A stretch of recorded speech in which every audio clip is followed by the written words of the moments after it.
ಕುಮಾರಸ್ವಾಮಿ ಅವರ ವಿರುದ್ಧ ಡಿಕೆ ಮತ್ತೆ ಗರಂ ಆಗಿದ್ದಾರೆ. ಈಗ ಯಾಕೆ ಗರಂ ಆದ್ರು, ಯಾವ ವಿಚಾರದಲ್ಲಿ ಗರಂ ಆದ್ರು?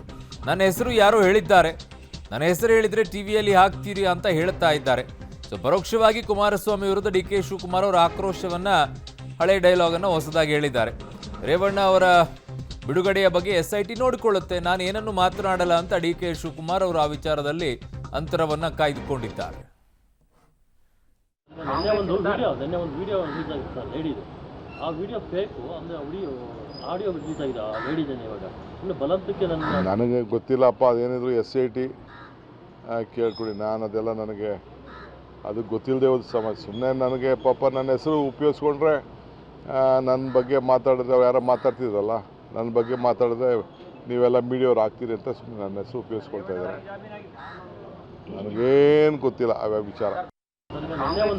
ನಿನ್ನೆ ಒಂದು ವಿಡಿಯೋ ರಿಲೀಸ್ ಆಗಿದೆ ಸರ್ ಲೇಡಿದು. ಆ ವಿಡಿಯೋ ಫೇಕು ಅಂದರೆ ಆಡಿಯೋ ರಿಲೀಸ್ ಆಗಿದೆ ಆ ಲೇಡಿದೇನೆ. ಇವಾಗ ಇನ್ನು ಬಲಂತಕ್ಕೆ ನನಗೆ ಗೊತ್ತಿಲ್ಲಪ್ಪ, ಅದೇನಿದ್ರು SIT ಕೇಳ್ಕೊಡಿ. ನಾನು ಅದೆಲ್ಲ ನನಗೆ ಅದು ಗೊತ್ತಿಲ್ಲದೆ ಹೋದ ಸಮಸ್ಯೆ. ಸುಮ್ಮನೆ ನನಗೆ ಪಾಪ ನನ್ನ ಹೆಸರು ಉಪಯೋಗಿಸ್ಕೊಂಡ್ರೆ ನನ್ನ ಬಗ್ಗೆ ಮಾತಾಡಿದ್ರೆ ಯಾರೋ ಮಾತಾಡ್ತಿದ್ರಲ್ಲ, ನನ್ನ ಬಗ್ಗೆ ಮಾತಾಡಿದ್ರೆ ನೀವೆಲ್ಲ ಮೀಡಿಯವ್ರು ಆಗ್ತೀರಿ ಅಂತ ಸುಮ್ಮನೆ ನನ್ನ ಹೆಸರು ಉಪಯೋಗಿಸ್ಕೊಳ್ತಾ ಇದ್ದಾರೆ. ನನಗೇನು ಗೊತ್ತಿಲ್ಲ ಆ ವಿಚಾರ.